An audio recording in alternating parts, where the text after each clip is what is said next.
In our headlines on this Monday afternoon, August 28th, here in South Korea. Tokyo's Environment Ministry says samples from several locations near Japan's Fukushima nuclear power plant show the seawater remains safe from radioactivity, just as Seoul's team of nuclear experts are dispatched to Japan on a related mission. Meanwhile, South Korean forces and the US counterparts launch Part 2 of their annual Ulchi Freedom Shield exercise starting on this Monday amid North Korea's recently failed satellite mission and its pledge of yet another attempt in the near future.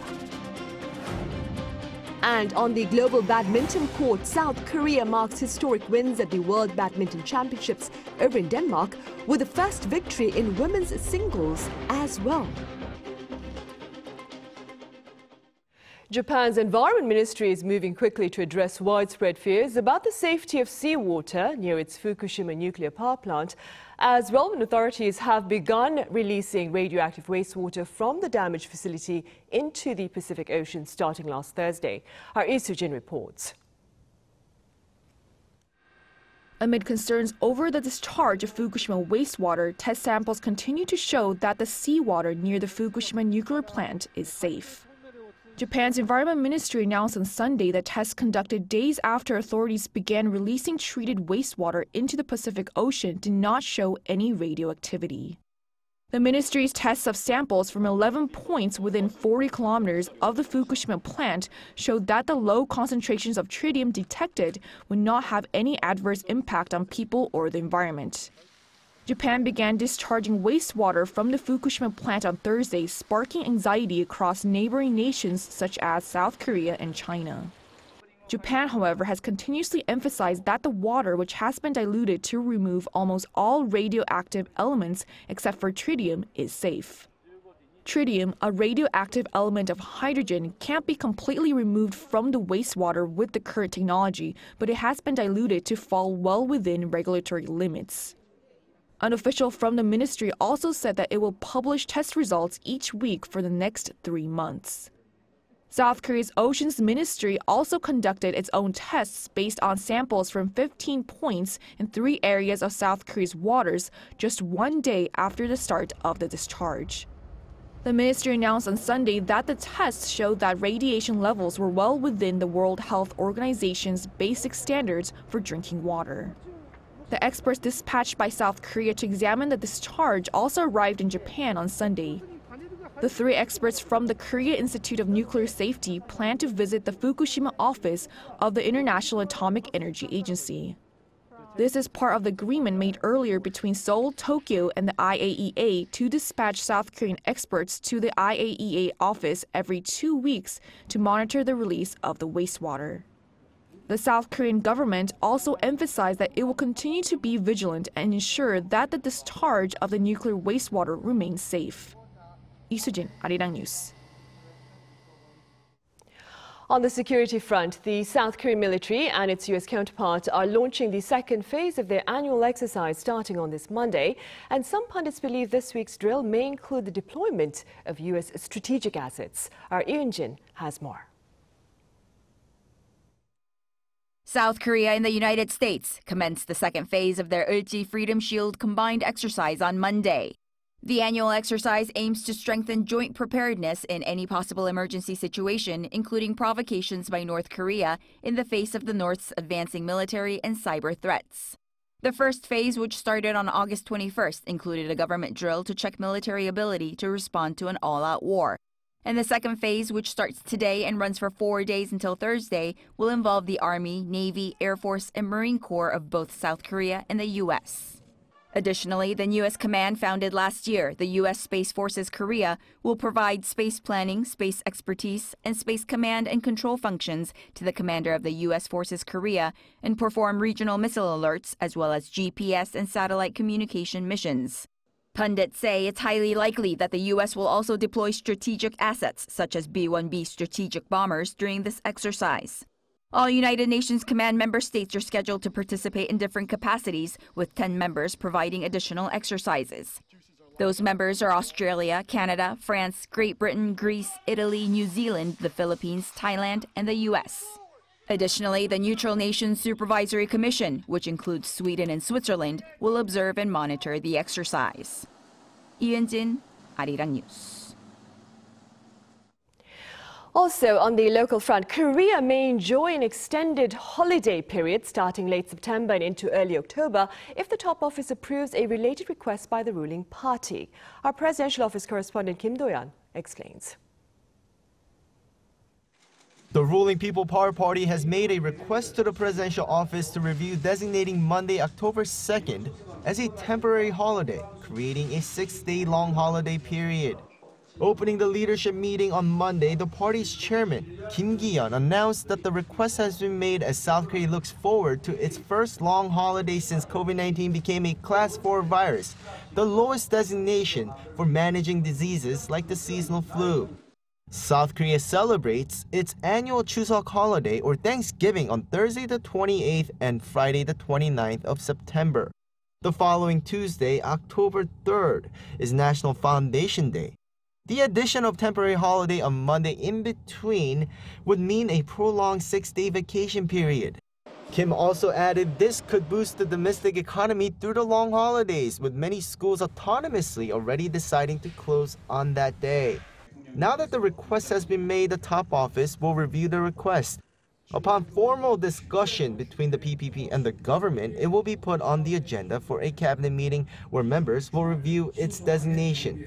Cabinet meetings usually take place every Tuesday, but it isn't on the agenda for this week's meeting yet, meaning it will likely be September 5th before a decision is made. Back in 2017, then President Moon Jae-in designated October 2nd a temporary holiday, giving people 10 straight days off. Kim Do-yeon, Arirang News. And ahead of Korea's Chuseok holiday, early booking for train tickets will be possible starting tomorrow, that is Tuesday. Tickets for KTX, ITX, Saemaulho and Mugunghwa-ho trains operating between September 27th and October 3rd can be purchased online at the Korea Railroad Corporation's official website. Only those aged 65 and older and people with disabilities can reserve their tickets online or via the phone on the first day of early booking, that is Tuesday, from 9 a.m. to 3 p.m. For the general public, seat reservations will be possible only on KORAIL's website from 7 a.m. to 1 p.m. on Wednesday and Thursday. The remaining seats will be available from 3 p.m. Thursday. Long-distance bus tickets also go on sale from 10 a.m. on Tuesday, while SRT train tickets go on sale on September 5th. In sports news, Korea won 3 grand titles in the World Badminton Championships over in Denmark, with An Se-young pulling off a historic victory as the first South Korean woman to win the singles title. Our Lee Seung-jae covers her game and more.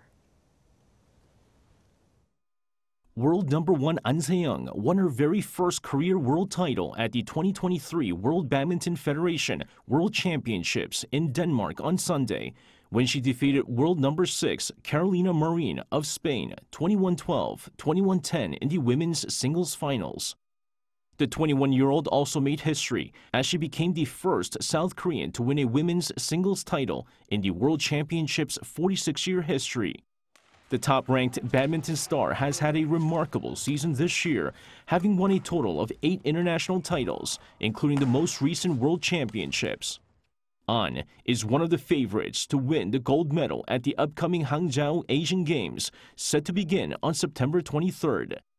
In what many watchers have called the golden generation of South Korean badminton, the country's badminton players dominated at the World Championships, finishing with a total of 3 gold medals and 1 bronze.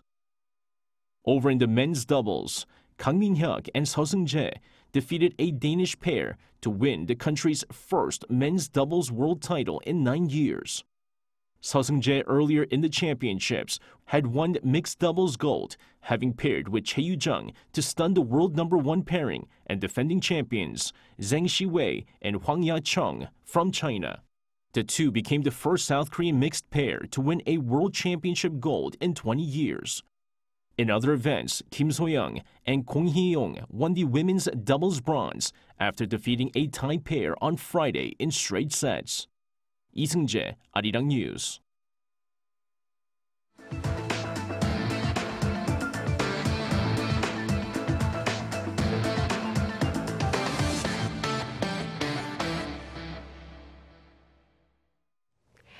Seoul's finance ministry believes consumer prices are poised to accelerate faster. That is over 3% on year until September, largely owing to persistent price pressures. Our trade correspondent Moon Hae-ryan reports. Concerns over rising food and oil prices continue to persist in South Korea as consumers prepare for the Korean Thanksgiving holiday in late September.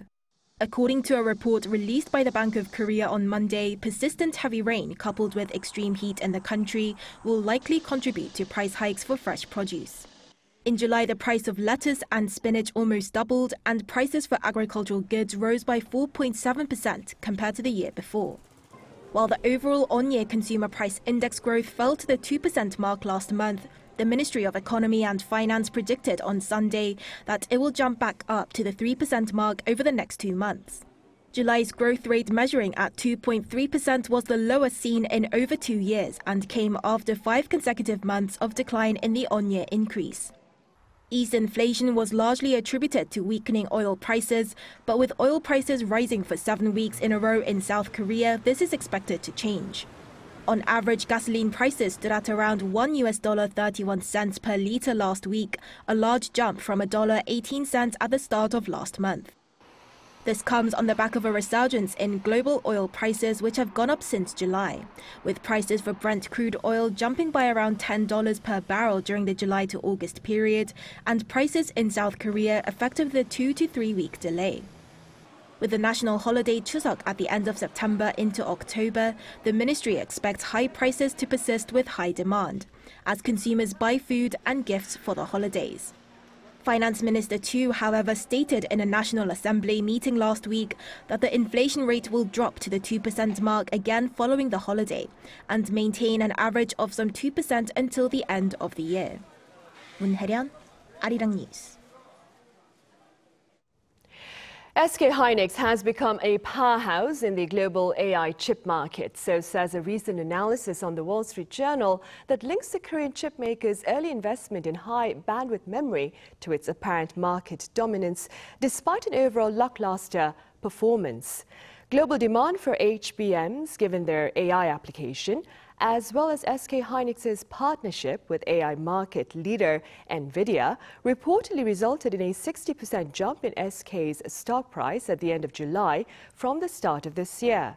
However, the analysis report also claimed Samsung Electronics could challenge SK's leading position, as the former will be releasing its new next-generation HBM chip within this year. On the social front, an AI phone service here in the country seeks to offer the elderly here regular attention and to alert relevant authorities of any related distress. Our An Sung-jin explains. Mr. Beck is 78 years old. Someone calls him to ask if he slept well and is eating his meals. It's as if it's his granddaughter calling to check in on him. 식사는 잘 챙겨 드시고 계세요? 예, 오늘 점심도 잘 먹었어요. 요즘 어떻게 지내세요? 그냥 하루하루 그냥 시간은 잘 가요. On the other end of the phone is actually an artificial intelligence companion, and the two have a conversation like this once a week. I feel like if this develops further, it could really be another friend. Gyeonggi-do Province has started this elderly companion service for seniors who live alone. The generative AI companion uses large-scale language models like ChatGPT to make deeper, more involved conversations possible. I didn't know it was a robot calling. It's comforting to get a call like that. During these conversations, if there are any distress signals, like expressions of depression, loneliness, or difficulty in living, the AI detects the situation as a sign of crisis and alerts the Emergency Welfare Call Center, prompting a real person to check in. Also, in the event of 3 attempts of unanswered calls, welfare service staff step in to make direct contact. Should those calls also be unanswered, welfare service representatives from local municipalities will visit the residents. The elderly population in Gyeonggi-do Province is surpassing 2 million. Every year, this number increases by at least 200,000. It's difficult to keep up with a personalized care service. In this day of a rapidly aging population, demand for such personalized care services is growing, which has brought great attention to the capabilities of such AI companion services. An Sung-jin, Arirang News. And in other news, U.S. Commerce Secretary Gina Raimondo stressed the importance of stable ties between Washington and Beijing in a meeting on this Monday with the Chinese counterpart Wang Wantao. According to Reuters, Raimondo voiced hopes for the U.S. and China to maintain a stable economic relationship as the two share more than $700 billion in annual trade. Raimondo's four-day visit to China reportedly seeks to address ways to strengthen bilateral trade and to establish new information exchanges and working groups that allow for productive bilateral interaction. Also on the international front, genetic testing by Russian authorities reportedly affirms the death of mercenary leader Yevgeny Prigozhin in a tragic plane crash that occurred last Wednesday. Our Lee Kyung-eun has the latest. Russia's investigators have confirmed that Wagner chief Yevgeny Prigozhin died in a plane crash, completing the genetic test on those on board the private jet that crashed last Wednesday. Russia's aviation agency concluded that Prigozhin and Dmitry Okhin, his right-hand man, were among those on board. As part of the investigation into the plane crash in the Tver region, molecular genetic examinations have been completed. According to the results, the identities of all 10 dead were established. They correspond to the list stated on the flight sheet. The plane crash came 2 months after Prigozhin led a failed mutiny against the Russian army's top brass. Russian President Vladimir Putin initially vowed to crush mutiny, calling a stab in the back that could potentially trigger a civil war in Russia. But hours later, a deal came to allow Prigozhin to go into exile in Belarus. After the plane crash, Putin sent his condolences to the families of those who died. Meanwhile, Belarusian President Alexander Lukashenko, who brokered the exile deal, said on Friday that he warned Prigozhin to watch out for possible threats, and he insisted that Wagner fighters will remain in Belarus. But Prigozhin had twice dismissed the warnings. The second time when he visited me with Dima Utkin, I strongly warned them, lads, you watch out. However, Lukashenko said that he believed Putin had nothing to do with the plane crash. The Kremlin said on Friday that Western suggestions that Prigozhin had been killed on its orders were an absolute lie. Lee Kyung-eun, Arirang News.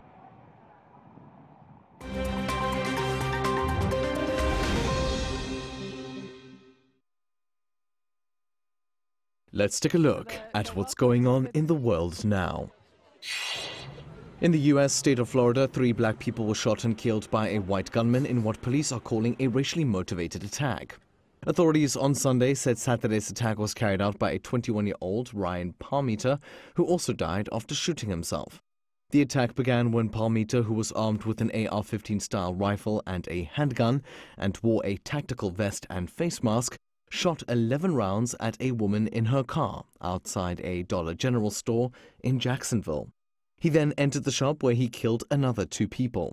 Palmiter had earlier tried to enter a historically black university campus before carrying out the shooting, but he was turned away for refusing to identify himself to campus security.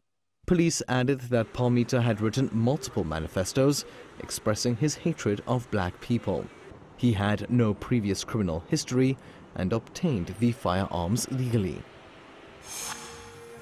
In Niger, thousands gathered in the capital Niamey on Sunday to support the country's military junta and call for the withdrawal of French troops.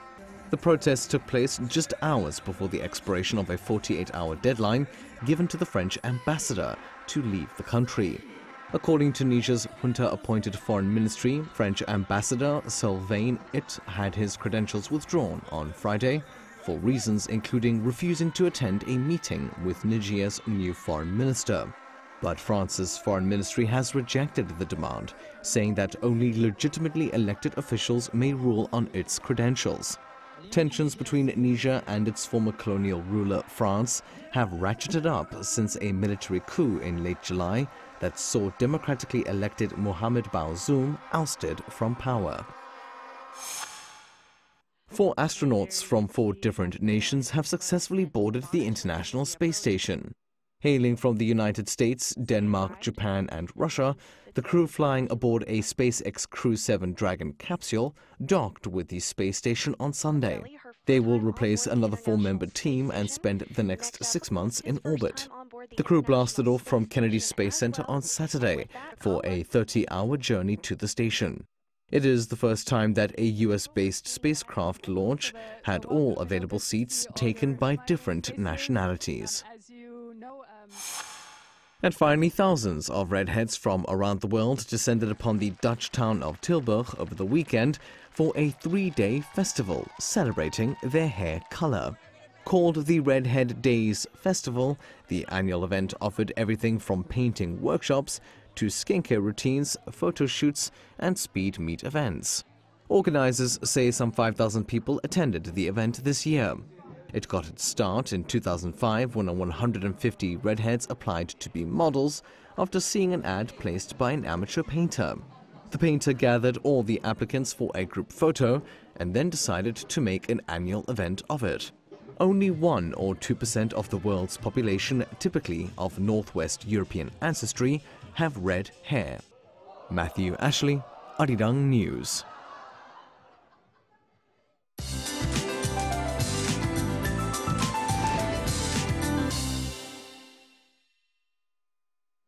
Good afternoon. It was another wet start to the day following a hot and sunny weekend.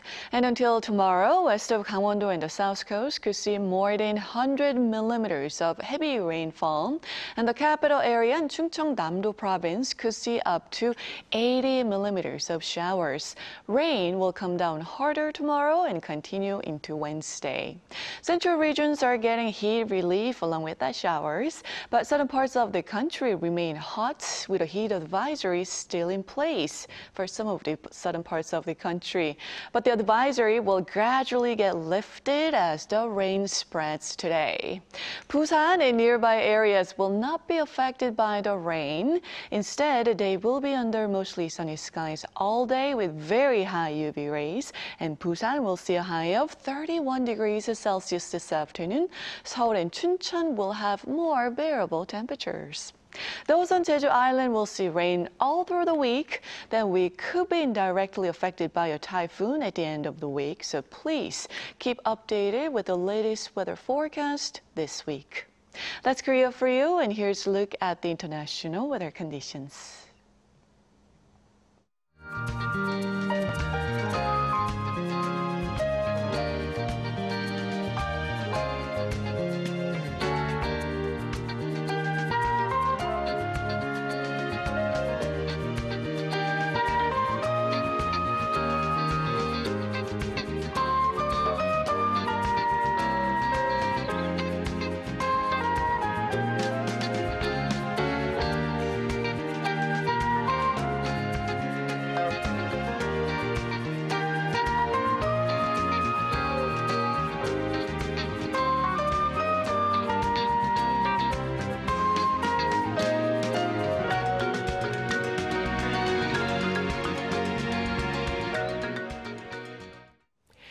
And those are the headlines at this hour. We have our panel session coming up right after this break, so do stay with us.